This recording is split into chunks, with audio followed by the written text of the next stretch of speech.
गुरु प्यारी साध संगत जी, प्यार से कहना धन निरंकार जी। साध संगत जी, गुस्से में लिया गया निर्णय कभी भी सही नहीं होता। हो सकता है कि हम गुस्से में कुछ निर्णय लेकर किसी को चोट भी पहुंचा दें, इसलिए हम ऐसा कुछ काम ना करें जिसका पछतावा हमको बाद में हो। साध संगत जी, आज की अनोखी साखी बहुत ही प्यारी है, इसे पूरा जरूर सुने और साखी कैसी लगी कमेंट बॉक्स में कमेंट करके जरूर बताएं। साध संगत जी, आशा करती हूँ कि आज की साखी से हम सबको बहुत ही कुछ सीखने को मिलेगा।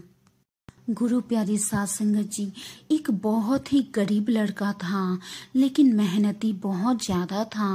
वो दिन रात यही सोचता था कि वो बहुत ही मेहनत से पढ़ाई करेगा और एक अच्छी सी नौकरी लेकर अपनी एक कार खरीदेगा। वो जब भी रास्ते में कोई कार देखता तो वो सपनों में खो जाता और सोचने लगता कि मुझको अपनी कार नसीब कब होगी, पता नहीं मेरे पास मेरी अपनी कार कब आएगी। गुरु प्यारी साध संगत जी, उस लड़के ने अपना ग्रेजुएशन कंप्लीट किया। ग्रेजुएशन कंप्लीट करने के बाद एक नौकरी करना शुरू कर दिया। गुरु प्यारी साध संगत जी, नौकरी करने के बाद उस लड़के की शादी हो गई। कुछ टाइम के बाद उसका एक बेटा भी हो गया, लेकिन अभी तक वो एक कार नहीं खरीद पाया था। साध संगत जी, वो लड़का हमेशा अपने सैलरी में से कुछ पैसे कार खरीदने के लिए जमा करता था और एक दिन ऐसा आया कि उसके पास कार खरीदने के पूरे पैसे हो गए और उसने एक कार ले लिया। गुरु प्यारी साध संगत जी, एक दिन वो अपने कार को बहुत ही रगड़ रगड़ के धो रहा था, तभी उसका बेटा आया और उसने उस पर कुछ पत्थर से लिख दिया। उसने जैसे ही देखा कि उसका बेटा पत्थर से कुछ कार पर लिख रहा है, वो अपने बेटे के पास आकर बेटे को पीटने लगा। बेटे को ले जाकर एक अंधेरे कमरे में बंद कर दिया और गुस्से में बड़बड़ा रहा था कि उसके बेटे ने उसकी सारी मेहनत बर्बाद कर दी। ना जाने कितने दिनों से कार के लिए पैसा जमा कर रहा था और उसने उस कार को पत्थर से रगड़कर खराब कर दिया। गुरु प्यारी साध संगत जी, वो मन ही मन सोचने लगा कि चलो देखते हैं कि बेटे ने कार को कितना नुकसान पहुंचाया है। गुरु प्यारी साध संगत जी, जब वो कार के पास आया तो सोचने लगा, पहले इस कार को धो लूं, फिर देखूंगा कितना नुकसान पहुंचाया है। गुरु प्यारी साध संगत जी, उसने अपने कार को धोना शुरू कर दिया।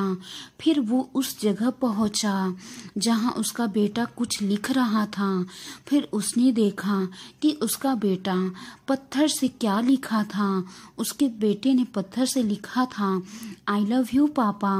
ये देखकर वो रोने लगा और बहुत ही ज्यादा पछतावा करने लगा। वो कमरे में अपने बेटे के पास गया और अपने बेटे को गले से लगा के बोला, आई लव यू बेटा। गुरु प्यारी साध संगत, बेटा बहुत ही डरा सहमा हुआ था क्योंकि वो एक अंधेरे कमरे में बंद था। साध संगत जी, बेटे ने अपने पिता से बोला, पापा आपको पता है मुझे अंधेरों से डर लगता है, फिर भी आपने मुझे अंधेरे कमरे में बहुत देर तक बंद रखा। गुरु प्यारे साध संगत जी, बेटे की बातें सुनकर उसके मन में और भी पछतावा होने लगा और उसने अपने बेटे से कहा, बेटा मुझे माफ कर दो, मैं गुस्से में था इसलिए मैंने यह निर्णय लिया और तुम्हें अंधेरे कमरे में आकर बंद कर दिया। मुझे गुस्से में कुछ समझ ही में नहीं आ रहा था और मैं गुस्से में ये भी भूल गया था कि तुम्हें अंधेरे कमरों में डर लगता है, पर अब मैं ऐसा कभी नहीं करूँगा।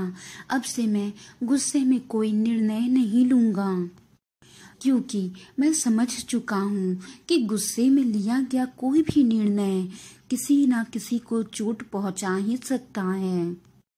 गुरु प्यारे साथ संगत जी, इसलिए हमें गुस्से में कोई भी निर्णय नहीं लेना चाहिए। गुस्से में लिया गया निर्णय कभी सही नहीं होता। गुस्से में निर्णय लेकर हम बहुतों को चोट पहुंचा सकते हैं, और क्या पता किसी की चोट इतनी बड़ी हो कि हम माफी मांगने के लायक भी ना रहें। इसलिए हमेशा शांत मन से निर्णय लें। कोई भी निर्णय लेने से पहले 100 बार सोचें। गुरु प्यारी साथ संगत जी, हम ऐसा कुछ काम न करें जिसका पछतावा हमको बाद में हो। गुरु प्यारी साथ संगत जी, सतगुरु का भी यही कहना है, हमें हमेशा नम्रता में रहना है। गुस्सा करती है जीवन को बर्बाद, और प्यार करता है जीवन को आबाद। गुरु प्यारी साथ संगत जी, वाणी में कोई त्रुटि हो तो बख्श लेना जी। गुरु प्यारी साथ संगत जी, आपको ये साखी कैसी लगी कमेंट बॉक्स में कमेंट करके ज़रूर बताएं। अगर आप हमारे चैनल सतगुरु दी मेहर पे नए हैं, पहली बार आए हैं, तो हमारे चैनल को सब्सक्राइब करें। साथ ही में बेल आइकन पे क्लिक करके ऑल बटन पे प्रेस ज़रूर करें, ताकि नए नए वीडियोज़ के अपडेट्स आप तक पहले पहुंच पाए। अगली बार एक और प्यारी सी साखी के साथ आप जी से मुलाकात होगी। गुरु प्यारी साथ संगत जी, प्यार से कहना धन्य निरंकार जी। गुरु